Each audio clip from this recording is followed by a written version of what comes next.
For the ultimate Star Wars fans, you gotta go big or you gotta go home. I did the Star Wars marathon leading up to the big release, and my god, I am really tired. And I gotta fix my scarf here because it's really getting in my way. And I stink from all the people around me. It was no joke more than 20 hours of Star Wars, but goddamn, it was so worth it.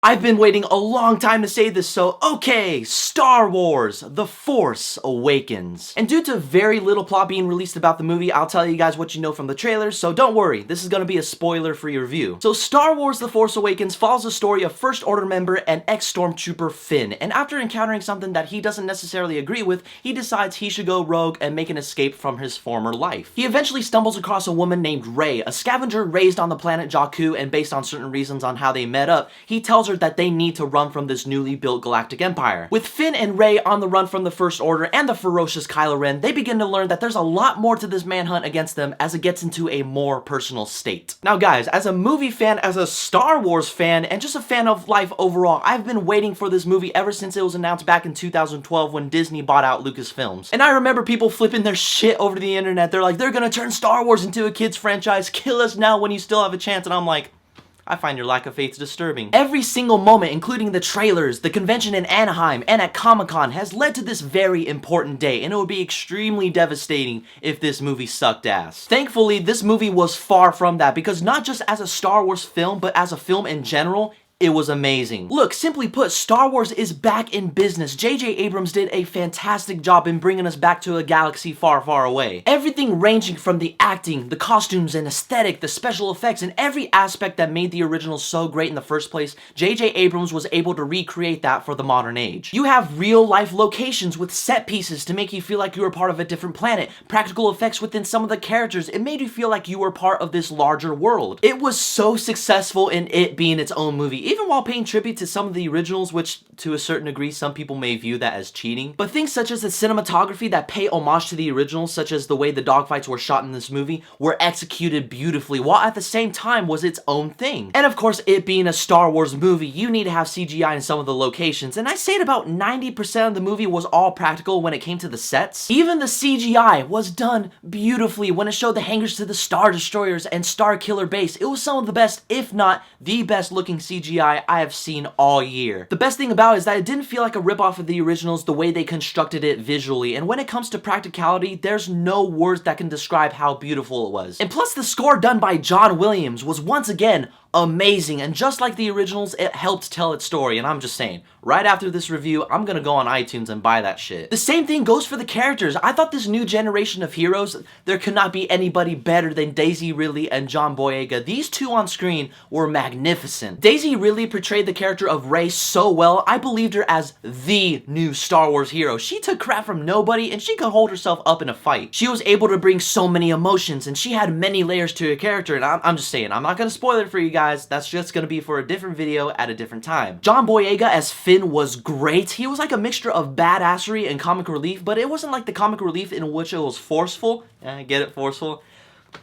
Alright, that was a bad joke. But his comedic timing flowed so well in this movie that he was one of the reasons why I found this movie to be actually funny, which we haven't seen in a Star Wars movie in a while. Come to think of it, when it comes to the humor, I think it's easily up there with The Empire Strikes Back. Unless you found the prequels to be funny, then good for you, dude. And Poe Dameron, played by Oscar Isaac. I remember at the Star Wars convention panel, he was like, oh yeah, Poe Dameron is the best freaking pilot in the galaxy. And my god, he was absolutely that. He ruled the battlefield in his flying techniques, and even his personality. He wasn't cocky about it. He just let his kill count do the talking. Oscar Isaac was great in this movie. Now, Harrison Ford as Han Solo was such a treat to see on screen. It showed us how Harrison Ford was born to be this character. It's been more than 30 years since we've seen this character on and off screen, and it was so cool to see that Han Solo is in a way different place the last time we saw him. Han Solo was more wise, he was more controlled, he was a great sage slash mentor to these new characters.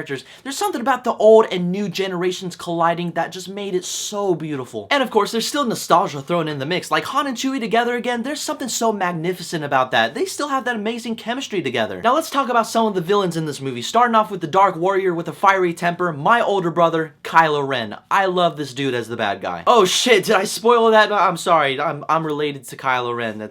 Huge spoiler. But anyway, some scenes really showcase that he was someone that you shouldn't be messing with. He displayed this unique style with the Force that we have never seen in a Star Wars movie before. It was threatening and very powerful. But as a character, you hear some of his motivations and why he's doing what he's doing. You bought him as an actual human being. Like, they really humanized him like they did with Darth Vader. Adam Driver gave us one of the best villains this year, if not one of the best Star Wars villains that we have ever seen in a movie. He was great. And General Hux, played by Domhnall Gleeson, was exactly what I expected to be, which is the new Grand Moff Tarkin from the original Star Wars. But he brought a bit of edge to his character in a few scenes with him commanding the First Order, and you can tell that he wasn't half-assed in his performance, and I like that. But then we have Captain Phasma, and nothing against Gwendolyn Christie, because ultimately it wasn't her fault, but she doesn't do jack shit in the movie. For the longest time, I was like, she's gonna be the new Boba Fett, but they don't show her enough in this movie for me to say that. Which again, Boba Fett doesn't really do much in the original trilogy either, but you can see that he does more than her based off her actions and her dialogue. Overall though, the characters were great, and besides Captain Useless character, I couldn't be more happy with what the writers brought us on screen. Now the beautiful thing about this movie is, just like the trailers, I walked out of it with more questions in my mind, and it was messing with me for a bit because I haven't treated a movie this hard like I have treated Star Wars The Force Awakens this year. Because me being a huge Star Wars fan, I wanted this movie to be more than great, and thankfully we did get an amazing Star Wars movie, but you will walk out of here with everything not being explained to you. And by that fact, it was actually upsetting me a little because I wanted more light to shine on certain events in certain scenes and how this particular character got this particular object. But J.J. Abrams and his team kept that mystery alive, and it was a way of making you want Episode 8 more than what you have already hoped for. Now, if this was a single standalone movie like they made this Star Wars and then no more after that, I wouldn't appreciate that too much. I'll go as far to say that this movie sucked, but considering this is a first part to a trilogy,